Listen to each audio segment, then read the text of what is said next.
চলো, সামনে হচ্ছে একটা শিব মন্দির আছে, তো শিবলিঙ্গ দর্শন করিয়ে তোমাদেরকে। দেখো সামনে হচ্ছে একটা শিবলিঙ্গ আছে, খুব সুন্দর। দেখো কত সুন্দর পাখি। মন্দিরটা ছোট কিন্তু মন্দিরটা খুবই সুন্দর। দেখো বন্ধুরা, তো চলে এসেছি তোমাদের সামনে নতুন একটা ভিডিও নিয়ে, ঠিক আছে। তো এটা হচ্ছে তোমার ভবানী পাঠকের মন্দির, যেখানে তোমার ভবানী পাঠক একজন সন্ন্যাসী বিপ্লবী ছিলেন এবং দেবী চৌধুরানী ছিলেন তার শিষ্যা, একজন অন্যতম শিষ্যা ছিলেন, এবং তিনি বিপ্লবী হিসাবে আমাদের দেশের জন্য অনেক কিছু কাজ করেছিলেন। তো চলো মন্দিরটা তোমাদেরকে ঘুরে দেখাই, মন্দিরের কি মাহাত্ম্য আছে, মায়ের কি মাহাত্ম্য আছে, এখানে তোমরা কিভাবে আসবে, হ্যাঁ পুজো দেবে কিভাবে, তো সব কিছু ডিটেলস তোমাদেরকে আমি জানাচ্ছি। কিন্তু তোমরা আমার ভিডিওটা পুরোটা দেখো। ভিডিওটা যদি তোমরা পুরো না দেখো, তোমরা কিন্তু কোনো ডিটেলস কিন্তু কিছু বুঝতে পারবে না। তার জন্য তোমাদেরকে পুরো ভিডিওটা কিন্তু দেখতে হবে। তো ভিডিওটা দেখো এবং ভিডিওটা দেখে কিন্তু আমাকে অবশ্যই একটি কমেন্ট করে দিও। তোমাদের কমেন্ট পেলে কী হবে, আমি অবশ্যই উৎসাহিত হয়ে আরও নতুন নতুন ভিডিও তোমাদের সামনে নিয়ে আসবো। তো চলো তোমাদের সামনে তুলে ধরি ভবানী পাঠকের যে মন্দির, সেই মায়ের মন্দির তোমাদেরকে পুরো দেখা। তো চলো দেখো, এই হচ্ছে সেই মন্দির, ভবানী পাঠক দেবী চৌধুরানীর মন্দির। তো চলো তোমাদেরকে ভিতরে দেখায়। ভিতরে সামনে দেখছো তোমরা জলের ব্যবস্থা আছে এখানে, চারিদিকে গাছপালায় ঘেরা সুন্দর মনোরম দৃশ্য। তো চলো সামনেটা তোমাদেরকে পুরোটা ঘুরিয়ে দেখায়। তো এটাই হচ্ছে সেই মন্দির, বহু বছরকার আগের ঐতিহাসিক মন্দির, ভবানী পাঠকের ভবানী মাতার মন্দির, যে মন্দির ভারত মাতার মন্দির হিসেবে পরিচিত, ঠিক আছে। তো এটাই হচ্ছে সেই মন্দির। তো চলো ভিতরে যাই এবং প্রধান পুরোহিত মশাই যে আছে, তো তার সঙ্গে কথা বলি এবং তোমাদেরকে পুরো ডিটেলসটা দেখিয়ে দিই। তো চলো বন্ধুরা, তোমাদেরকে মন্দিরের ভিতরটা পুরোটা দেখাই। এই হচ্ছে সেই ভবানী পাঠক যিনি এই মায়ের পুজো করতেন। তো এই হচ্ছে ভবানী পাঠক কালী মন্দির। তো দেখো এই হচ্ছে সেই মা। দেখেছো তোমরা মায়ের মূর্তিটা কত সুন্দর, মায়ের মনমোহকারী রূপের তোমরা সবাই দর্শন করো। ভবানী পাঠকের এই মন্দিরটা, যে মন্দিরটি এখানে আমরা দর্শন করছি, তো মন্দিরটি হলো অনন্য সুন্দর। এখানে সব ধরনের কাজ হয়। তো তান্ত্রিক মতে মায়ের পুজো হয়। মন্দিরটা হচ্ছে ঐতিহাসিক মন্দির, চারিদিকে সুন্দর পরিবেশ, গাছপালায় ঘেরা, পাখিদের কলতান, সব কিছু মিলিয়ে সৃষ্টি হয়েছে একটি অপূর্ব সুন্দর দৃশ্য, মনোমোহকারী একটি পরিবেশ। তো তোমাদেরকে আমি পুরো মন্দিরটা ঘুরে দেখাচ্ছি এবং সব ডিটেলস তোমাদেরকে দেখছি, তোমরা সেগুলো জানতে আমার সঙ্গে থাকো। দেখো এটা একটা ঐতিহাসিক স্থান, এটা হচ্ছে ভবানী মাতার মন্দির। ভবানী পাঠক যিনি এখানে পুজো করতেন, বহু বছর আমলকার সেই মন্দির। বলতে গেলে এটা একটা ঐতিহাসিক মন্দির। তো দেখো নন্দলাল চট্টোপাধ্যায় এখানকার প্রধান সেবায়িত। তো দেবী চৌধুরানী ভবানী পাঠক ভারত মাতার আশ্রম এটা। তো চারিদিকে দৃশ্যটা দেখো তোমরা, চারিদিকে গাছপালায় ঘেরা, দেখতে পাচ্ছ তোমরা কত সুন্দর জায়গাটা। প্রকৃতি তার খুব সুন্দর একটা পসরা সাজিয়ে তার মধ্যে একটা মন্দির খুব সুন্দরভাবে যত্ন সহকারে সেটিকে রাখা হয়েছে। সামনে আমরা দেখতে পাচ্ছি একটা হনুমানজির মন্দির।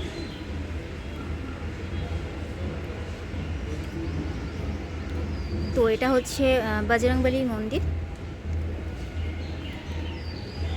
দেখো, তো তোমরা আমার সাথে বলো জয় সিয়ারাম, জয় বজরংবলী। একটা বিশালাকার একটা বট গাছ, চারিপাশে দেখো এরকম আরও অনেক বট গাছ আছে। আর একটা দেখতে পাচ্ছ, দুটো টোটাল বট গাছ আছে এখানে। আবার ওই দিকেও আছে তোমার আর একটা বট গাছ দেখতে পাচ্ছ, ওই একটা বট গাছ।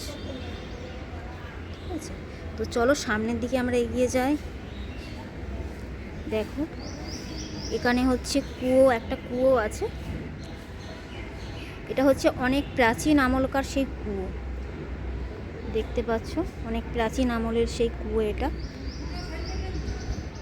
যেখান থেকে আগে তোমার জল নেওয়া হতো বা জল হচ্ছে পানীয় হিসেবে ব্যবহারও করা হতো। ঠিক আছে, তো সামনের দিকে আমরা আর একটা মন্দির দেখতে পাচ্ছি, এটা হচ্ছে তোমার শীতলা মাতার মন্দির। তো চলো ভিতরটা তোমাদেরকে দেখাই। তো চলো ভিতরে যাই। তো এটা হচ্ছে মা শীতলা দেবীর মন্দির। জয় মা শীতলা। তো দেখো মন্দিরটা কিন্তু খুবই সুন্দর, চারিদিকে গাছপালা, সঙ্গে চারিদিকে ছোট বড় বিভিন্ন ধরনের মন্দির আছে। তোমরা যদি এখানে আসো বন্ধুরা, তো তোমাদের এই স্থানে বসলে আর তোমাদের যেতে ইচ্ছা করবে না। জায়গার মনোরম দৃশ্যটা মানে এতটাই সুন্দর জায়গাটা। সামনে দেখো একটা পুকুর দেখা যাচ্ছে, এবং এখানে তুলসী মন্দিরের মতন একটা মন্দির দেখতে পাচ্ছি ছোট, যতদূর সম্ভব এটা হয়তো কারোর স্মৃতিসৌধ। তো দেখো সামনে আমরা দেখতে পাচ্ছি একটা পুকুর, দিঘি যেটাকে বলে, পুকুর ঠিক বলা চলে না, এটাকে বলে দিঘি। অনেক বড় একটা দিঘি দেখা যাচ্ছে সামনে।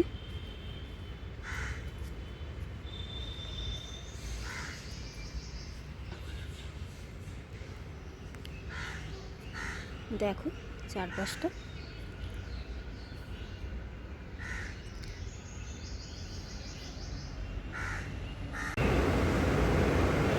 ইনি হলেন এখানকার মেন প্রধান পুরোহিত বা মায়ের সেবায়িত, যিনি মায়ের সেবাও করেন এবং তান্ত্রিক মতো এখানে পুজো হয়, এবং তার সাথে সাথে উনি সব ধরনের কাজও এবং স্বল্প মূল্যে। চলো আমরা এনার সাথে কথা বলি।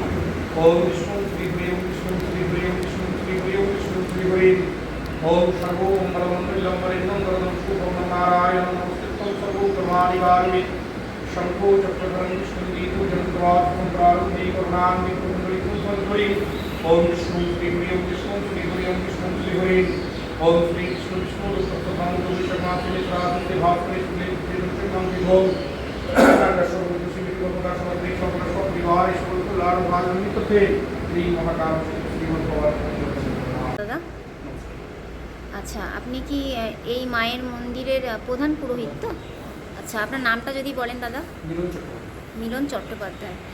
আচ্ছা, তো এই মাকে যে দেখছি, তো এই মা কি ভবানী পাঠক যে নাম শুনেছি, হ্যাঁ, আমরা অনেক ঐতিহাসিক আমল থেকে আমরা পড়াশোনার মাধ্যমে জেনে আসছি বহু বছর আগে থেকে।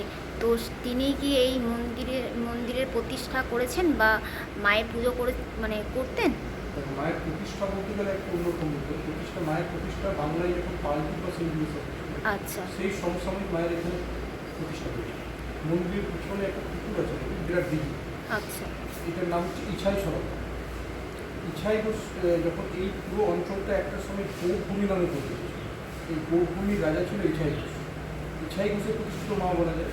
তার পরবর্তীকালে দেবী চৌধুরী ভবানী পাঠক এসেছিলেন, ওনারা এসে মায়ের পুজো করতে সাধনা করতে, তারপর ওনাদের যাবতীয় কাজকর্ম করতে। তারও পরবর্তীকালে সারা ভারতবর্ষ যখন ব্রিটিশ শাসনে বসেছিল, তখন বিপ্লবীদের এক গোপন আস্থান ছিল এই মন্দির। ওনারা মাকে পুজো করতে ভারত মা করতে, সে তখন থেকে চলে আসছে। আমাদের মূল মন্ত্র হচ্ছে বন্দে মাতরম জয় জয় ভারতবর্ষ, ঐক্যম শরণাম গচ্ছামি, সত্যম শরণাম গচ্ছামি, স্বরাজ্যম শরণাম গচ্ছামি। এই মন্ত্রে মা পূজিত হয়। আমাদের মন্দির যখন খোলা হয় এই মন্ত্র দিয়ে, আবার যখন মন্দির বন্ধ হয় তখন এই মন্ত্র উচ্চারণ করে। আচ্ছা, তো এখানে আপনার মায়ের কি বিশেষ মাহাত্ম্য আছে যদি একটু বলেন? মায়ের ভক্তদের উদ্দেশ্যে মন্দিরটাতে বসে আছি, হ্যাঁ, সেই মন্দিরটা আমার জ্যাঠা ছিল মঙ্গলা চট্টোপাধ্যায়, ওনারই এক শিষ্যা মায়ের মন্দিরটা সম্পূর্ণরূপে নিজস্ব খরচা করে দিয়েছিল। আচ্ছা, উনি একদিন আগের মায়ের মন্দিরটা মাটির মন্দির। আচ্ছা, উনি একদিন কলকাতায় ছিলেন, কলকাতায় সে স্বপ্ন দেখছেন যে মা জলে ধরছে। আচ্ছা, উনি পরের দিন সকালে আসেন, একই দৃশ্য, ওখানে স্বপ্নে যে দৃশ্য দেখেছিলেন সেই দৃশ্য, মায়ের মন্দিরের পিছনে যে দেওয়ালটা ছিল সেই দেওয়ালটা ভেঙে গেছে, মায়ের গায়ে জল পড়ছে। এই দৃশ্য ওই স্বপ্নে যেটা দেখেছিলেন এখানে এসে সেই একই দৃশ্য দেখে তারপরে নিয়ে নদী বানিয়ে দিয়েছে। আচ্ছা আচ্ছা, তো এই মায়ের কাছে কোনো ভক্ত যদি নিজের ধরুন কল্যাণের উদ্দেশ্যে, হ্যাঁ, কোনো বাধার জন্য বা ধরুন বিভিন্ন রকম মানুষের অসুবিধা থাকে, তো এই মায়ের কাছে এসে যদি প্রার্থনা করেন বা মানসিক করেন, সেটা কি পূর্ণ হয়? একদম একদম, মা কাউকে খালি হাতে ফেলে দেয় না। আচ্ছা, আর ধরুন বিভিন্ন রকম বাধা বিপত্তিও থাকে, তার জন্য কি মা মানে তারা এখানে আসতে পারেন? একদম অবশ্যই, মাকে মা বলে ডাকি সব সব কেটে আচ্ছা, যায়। মানে মায়ের ফুল আর পুষ্পতে সব কিছু একদম। বাধা কেটে যাবে। আচ্ছা, আর আপনার এখানে কি আপনার নিত্য কোনো ভোগের ব্যবস্থা আছে? আমাদের এখানে শনিবার মঙ্গলবার ভোগ হয় আর আচ্ছা। চতুর্দশী দিন রাত্রে ভোগ হয়। চতুর্দশীর দিন রাত্রেবেলা এখানে পুজো হয় মায়ের।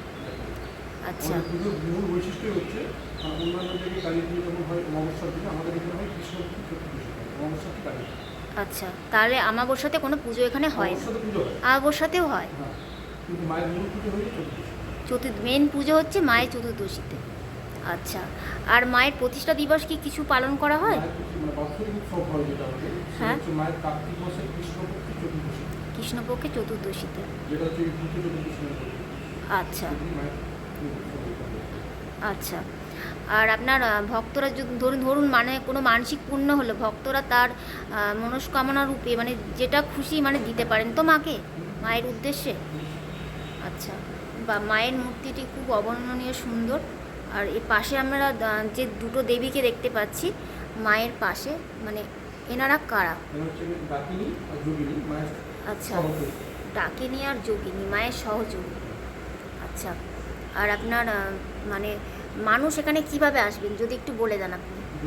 দুর্গাপুর সিটি সেন্টার বাস স্ট্যান্ডে আসতে হবে। সিটি সেন্টার বাস স্ট্যান্ড দিয়ে টোটো অটো সবসময় পাওয়া যায়। আচ্ছা, ভবানীপাট থেকে কালীবাড়ি বা অন্দিকা কালীবাড়ি বললে বললেই সবাই দেখিয়ে দেবে। আচ্ছা, আর মন্দির খোলার টাইম আপনার? মন্দির খোলা আমাদের মায়ের নিত্য পুজো শুরু হয় সকাল 7টার থেকে নিত্য পুজো শুরু হয়। হ্যাঁ। পুজো চলতে থাকতে দুপুর 1টা অবধি মন্দির খোলা থাকে। আচ্ছা তারপরে আবার বিকেল 6টা সন্ধ্যে 6টার থেকে রাত্রি 8টা পর্যন্ত মায়ের স্বয়ং আরতি হয়ে পড়ে মন্দির বন্ধ হয়। আচ্ছা, বাহ, তো মায়ের মাহাত্ম্য শুনে আপনার সঙ্গে কথা বলে খুবই ভালো লাগলো। আর আপনি যে মানে আপনার এত মূল্যবান সময় আমাকে দিলেন, তার জন্য আপনাকে অসংখ্য অসংখ্য ধন্যবাদ। হ্যালো বন্ধুরা, তো দেখো এই নতুন ভিডিওটা তোমাদেরকে কেমন লাগছে। তো ভিডিওটা কিন্তু এখানেই কমপ্লিট শেষ করছি, ঠিক আছে? তো তোমরা কিন্তু অবশ্যই জানিও যে তোমাদের এই ভিডিওটা দেখে কেমন লাগলো, ঠিক আছে? এবং কমেন্ট সেকশনে কিন্তু অবশ্যই আমাকে কমেন্ট করবে, তাহলে কিন্তু আমার আরও ভালো লাগবে।